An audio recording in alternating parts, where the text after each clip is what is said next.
Welcome to the RBC Sunday School Rewind. This is our Rehoboth Baptist Church Sunday School recap where we review the Sunday School lesson for the week. Today's lesson facilitator was our own brother, Robert Booker. Good afternoon, Brother Booker. Good afternoon. How is everybody?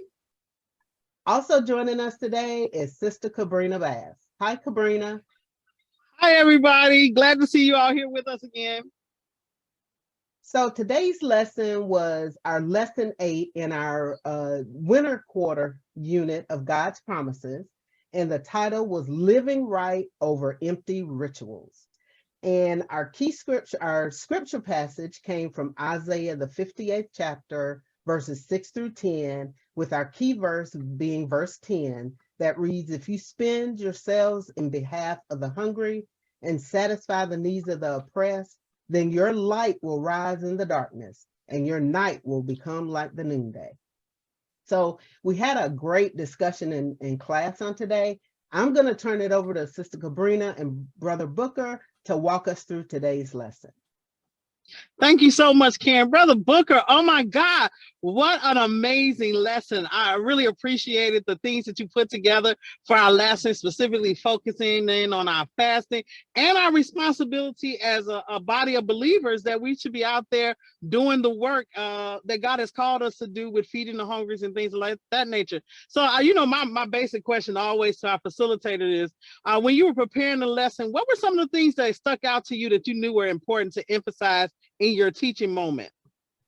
Well, a couple of points that stuck out a great deal were, the overall point of fasting, how we normally, in the Bible, fasting is set out as when we take time out not to take nourishment as we get closer to the Lord, and how sometimes today we've gone to the point where we've changed our fasting to just not doing without something. And so I wanted to make sure everybody saw what the Bible actually says about fasting and how fasting is a tool we use to bring us closer to the Lord and better able to do the things we've been tasked with by the Lord and to help others.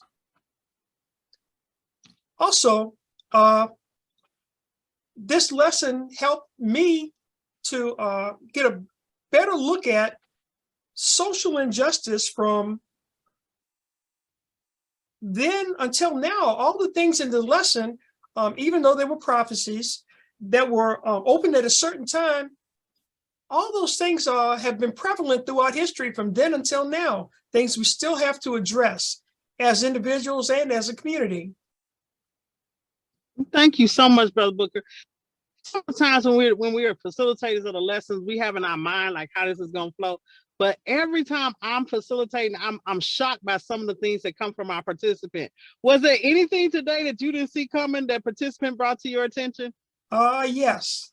As we were going along, speaking about fasting and how we fast and speak to the Lord and ask answers, Deacon White pointed out that him in particular, and probably many of us, when we start our fast, we've already decided what the outcome was going to be if we have any question or seek guidance from the Lord. And we start the fast and we go through our fast, but we had already decided we weren't really open to God pointing us to a certain answer. We already knew what we were going to do, but we just went through that fast anyway, which pointed to the empty ritual. Awesome. So inside of your preparation, what were 3 main things or 2 or 3 things that you really wanted to bring out of today's lesson for those that were participating? I wanted people to understand that, for one, fasting is important as much now as it was then. I wanted people to see, as we speak about helping others and in manners that a lot of this leads to the social injustices we see in our own communities constantly and right now, and how we can help other people. We can help other people individually or corporately, but things that really have to be done and said. And I wanted people to see that this is not a blind eye to God. God points out very plainly when you do these things, this is what happens to you as a Christian, as a person, to become better, to feel better, and how God will be there with us the entire time.